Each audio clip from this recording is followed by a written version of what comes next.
Ya, ano na yan? Gatas na yan.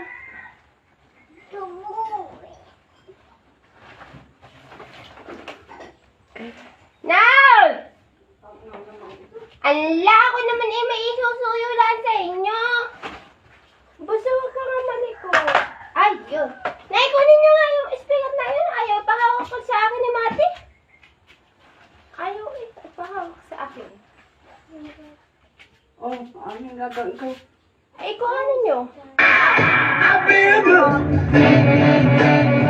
I knew I would.